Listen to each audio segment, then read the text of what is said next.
Welcome to the Real News Network. I'm Paul Jay in Washington. And in Tuesday night elections, the Republicans had a blowout in the House, up 57 seats. They made big gains in the Senate, although as far as things stand at the moment I'm talking, it looks like the Democrats will keep control of the Senate. And massacres in different parts of the country. Places like Ohio, where the Republicans now have 13-5 control of Ohio's House seats. Now joining us to talk about the issue of the day that everyone knows decided this election is Rob Johnson. Rob was formerly chief economist for the Senate Banking Committee. He's been a hedge fund manager, and he's now a senior fellow at the Roosevelt Institute. Thanks for joining us, Rob.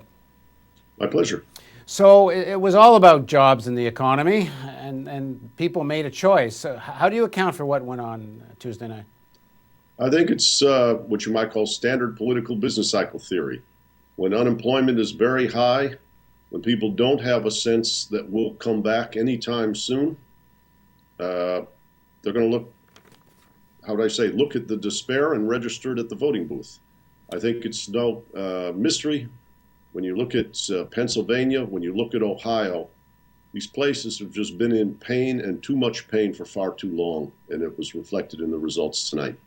But do you think it had to be that there was nothing that President Obama could have done, or is it really more about his policies, that he was seen to be, not the fighter for the middle class? When he first, in days after inauguration, I remember that Vice President Biden was put in charge of a commission whose mission was to work for the middle class.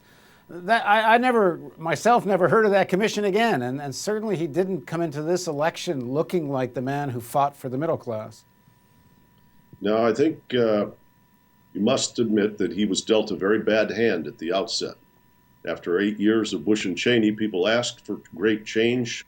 The economy was collapsing. The financial sector was on the edge of going over the cliff.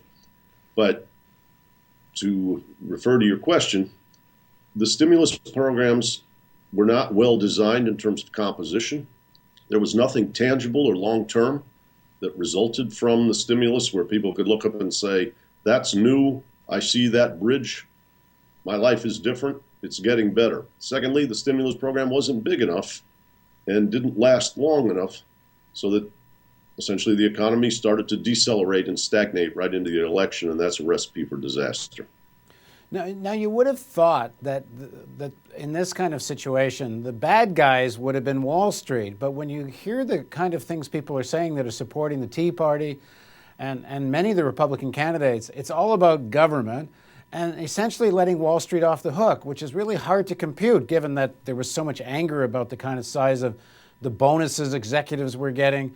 It's really hard to understand how this message gets converted the way it did quite successfully. It is somewhat difficult, though. At the end of July, Pew Research had a big poll which said to the American people, what do you think happened with the stimulus money?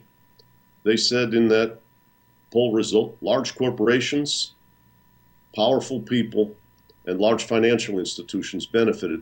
The middle class did not, and the poor did not.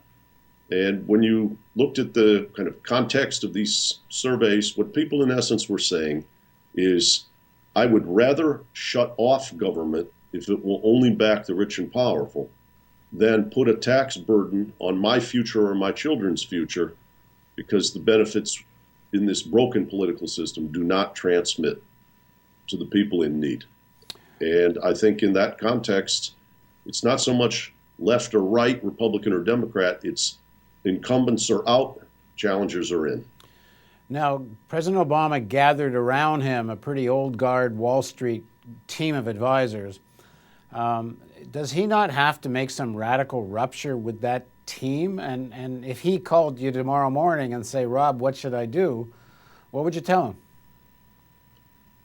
I think he does need to shake things up. On the other hand, Rahm Emanuel, Larry Summers have already left. It's open to interpretation, though. Many will say, well, since the Republicans did well, Obama needs to turn to the right. Others will say he deserted his base, the young people who brought him into office. Those young people cannot find jobs now. Those young people are looking for something to believe in. They're looking for that hope. They're looking for a kind of change that they didn't see materialize in the first 2 years. So I think you're right. They may need to do something drastic, may need to big major changes in, but they may also do things like accelerate foreign policy conflict. Going back to the time of Bismarck, whenever things aren't working right at home, you try to redirect the public's energy abroad. Well, they've got a built-in ally with that, with the Republicans coming in, controlling the House, and wanting very much to make Iran the issue. If that's the way Obama wants to go, he'll have some help. But again, if he asked you, then if I was to do something dramatic, says President Obama to you, what should I do? Even if I have to get into a war with the Republican House, what should I be pushing? I think he should be pushing very, very strong domestic infrastructure plan. A couple of months ago, he talked about a $50 billion plan. That's maybe 1/15th of the size of what he needs, maybe 1/20th. The United States is now falling way behind in research and development spending compared to the Chinese on clean energy, many parts of information technology, even biomedical engineering. We're seeing more and more R&D spent in Asia and not in the United States. Education spending, early stage capital markets could be invigorated because those early stage capital markets are what bring new firms and new jobs to the market. We need to transform, and we need to believe that we're going to transform this economy. My father is a physician, retired physician, and he often says, when people are in pain, the way you heal them is first and foremost convince them it's transient. President Obama needs to step forward now and start fighting for a vision that will convince the American people that this pain and this dislocation that we're mired in right now will come to an end in the not too distant future. Well, you'd think the time to have really put out that vision was in '09 when he had some clout to do it with. The pressure now is going to be as the Republicans are going to say, well, we've got a mandate for no taxes, less taxes, smaller government, no stimulus. I mean, he has to go out and wage a war against what essentially the election supposedly just told him. Well, he's in a situation where what you might call the philosophy of the New Deal versus the economic philosophy of the time before that, with very little government involvement, is what's at issue. At some level, people arguing about stimulus and its impact and so forth is all a sidebar. What they're really arguing about is the scale and the scope of the role of government. Franklin Roosevelt convinced people that government could make a difference and could be a positive influence in their life to large proportions of the population. The bailouts convinced people that Ronald Reagan was right when he said government is the problem, not the solution. Well, the biggest argument is the deficit and the debt is the biggest problem. And if you deal with that, employment will come back. President Obama does not seem to have really taken that on, at least not in a way that's effective. How would you take that on? I would say when you look at debt or deficits, it's always in relation to GDP growth. And when you have 10% unemployment, you're not collecting tax revenue. When you're allowing persistent unemployment, you're allowing the skills of the American people to atrophy. That's going to put you into deeper debt and deeper slump.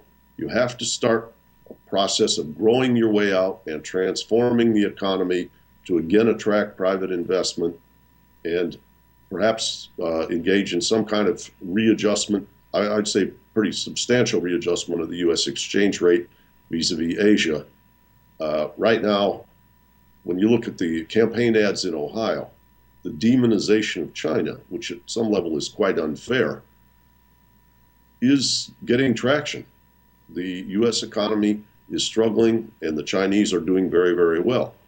But the Chinese are reinvesting in themselves, in their infrastructure, in high-speed trains, in education, and the United States is allowing these things to wither, in large part so that wealthy people don't have to pay more taxes. How concerned are you that what's going to happen now is 2 years of paralysis in Washington? And then if that's the case, what are the possibilities we head into a very deep or deeper recession/depression? What I would say is, first of all, I'm very concerned. I think the baseline scenario now is one of prolonged stagnation. Gridlock in the government, unless Obama essentially capitulates to the agenda of the right. But will we go into a deep downturn similar to 2007, 8, early 2009? Not necessarily. We may just remain stagnant. Perhaps the best model is the so-called lost decade in Japan, where you have negligible growth, negligible inflation, or even modest deflation, and you just kind of bump along the bottom. The danger of that, as I alluded to previously, is the long-term persistent unemployment allows the skills of many people in society to atrophy. And the United States, unlike Europe and Japan, does not have a strong safety net. So it probably foments more social unrest, kind of like what we saw in the formation of the protest movements and Tea Party as we approach this election. Thanks very much for joining us, Rob. My pleasure. And thank you for joining us on the Real News Network.